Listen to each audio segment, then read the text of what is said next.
Hello everyone and welcome back to the Auburn University RFID Lab. A few updates, some of our calendar upcoming for the rest of the year, and then an announcement.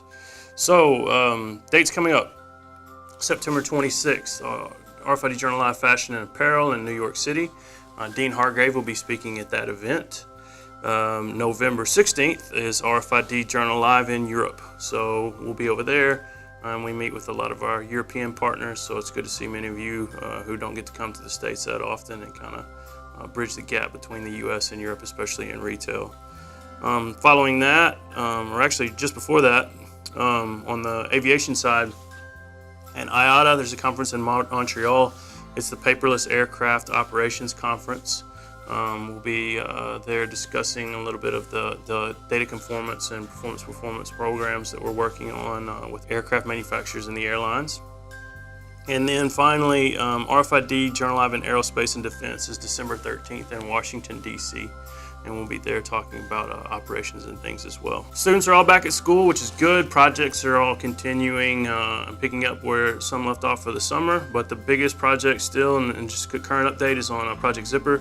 That is the data exchange project that we've been working with multiple brand owners and multiple retailers.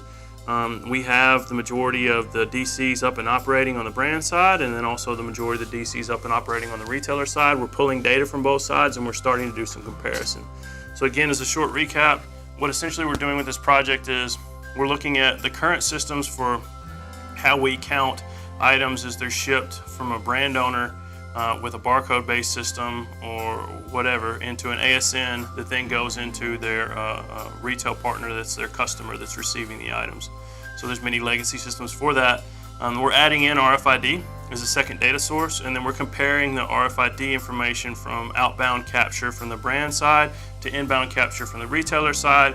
We're comparing that back to the ASN, and we're seeing if that makes any type of an impact on claims compliance and electronic proof of delivery and many other potential value use cases. We're already seeing some good data right off the bat. Typically, we've able to resolve some claims issues with RFID much faster than we can do traditionally without having the visibility inside the box. So that's good. We've got a webinar coming up on that in November that I believe is going to be announced in more detail in the next few weeks, so stay tuned for that as well. The RFID lab is going through a pretty major expansion right now.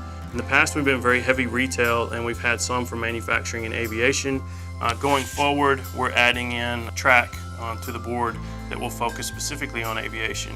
So what this will mean operationally is, for those of you who are board members who come to board meetings, instead of doing kind of a half a day, it's going to be a full day. It's going to be one half of the day focused heavily on aviation and aircraft manufacturing and airline operations. And then the second half of the day is going to be focused on more of the traditional retail side of the house. We've already found there's significant overlap between those two spaces. We've had some retailers that have had some eye-opening conversations with the airlines about cost of tags and how they do tagging and the differences between the two industries. And then the same the other direction. A lot of the things that we're trying to do in aviation right now, we've done similar projects in retail, so there's a lot to learn from one another. So it's very good. The participants in the RFID lab will be participating in both if they like, or they can do either or. But this is a good expansion for us, and we really appreciate Delta for helping make that happen and helping become kind of a keystone and sponsor to help us build out this new center at Auburn University. With that, thank you all very much, and we will see you again next month.